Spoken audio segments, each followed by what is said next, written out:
At first, they didn't know. It was disguised by the motley silt of the womb, those red strands marbling the white scud of the vernix, and they were distracted by the baby's cries and the task of severing the twisty blue link to its mother. The midwives passed the baby to its grandmother, whose name was Giovanna. She held it, noted that it was female, and used her pinky to swipe across into its grimy forehead. Only then did Giovanna peer closer. What's this? Hair? Long, dark, sticky swirls of hair all over the stippled skin of her first and only granddaughter.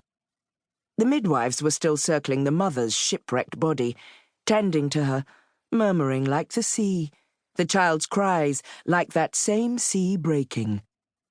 Giovanna swaddled the baby in elaborate folds and handed the burden to its bearer.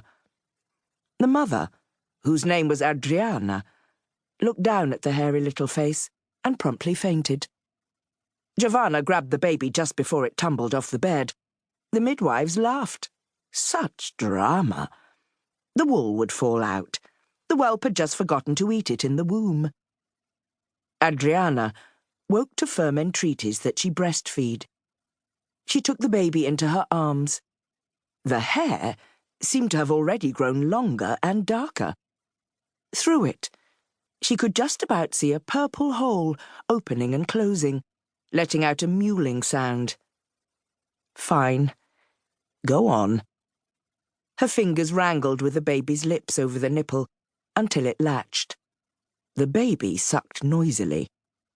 The hair on its face shivered with the pulse of its mouth, and Adriana stroked it, crying softly at its warmth. Giovanna and Adriana bundled the baby up, bundled it home, and kept it there. They waited, but despite the midwife's promises, the hair didn't fall out or wipe away. So they began to cut it, Giovanna with great avidity, Adriana with cowed carefulness. It grew back, thick and fast, as if unravelling from the knot in the belly or the cowlick on the chest. A dark drain into which Adriana's eyes often spiralled as she breastfed, wondering who or what was to blame for this curse.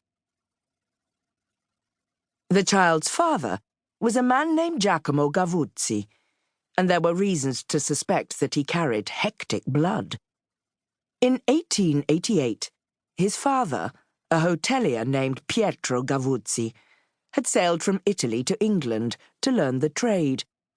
He'd picked up a wife in London and carted her off pregnant to the middle of Africa in 1899. Lina was born on the way, in the middle of the Kalahari.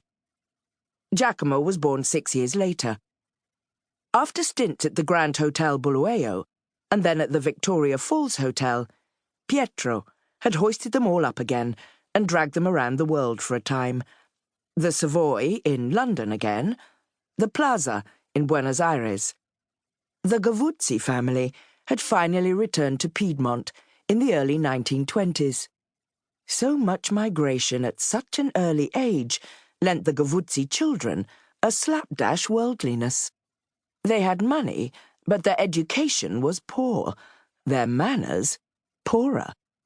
When Lina came of age, she married a local governor in Alba and moved into his family estate, Villa Serra.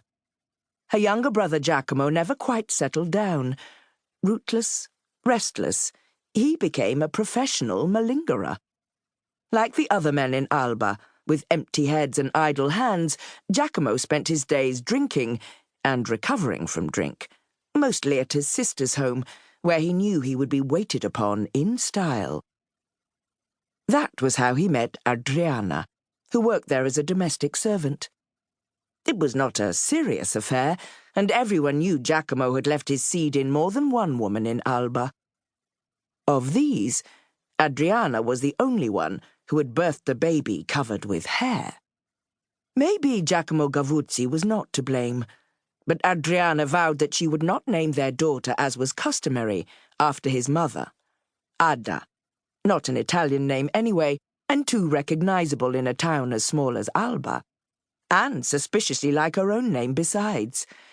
Instead, Adriana named the baby after an oracle card, the kind that you use to read tarot. She found it at Villa Sera while washing dishes. It was stuck to the base of a wineglass, which she had upturned to pour out the syrupy remainder of Barbera. The card was large and creased, and had a sketch of a stout dame in a feathered hat rebuking an aristocratic fellow. In florid script across the top it said, Contrarieta, and across the bottom, Dispiacere. The moment Adriana read it, she felt the sharp, knuckly clutch of her first contraction. She gasped a curse and crossed herself. She took a breath and continued to wash dishes as contractions quaked over her, until it became clear this was the event she had been anticipating. It was time to head to the house on the outskirts of town, where midwives served the less fortunate. As she shuffled towards the back door of the kitchen, Adriana decided, or rather the decision made itself. To name a child displeasure was obviously to ask for it. So she chose the word on the back of the card, Sibilla.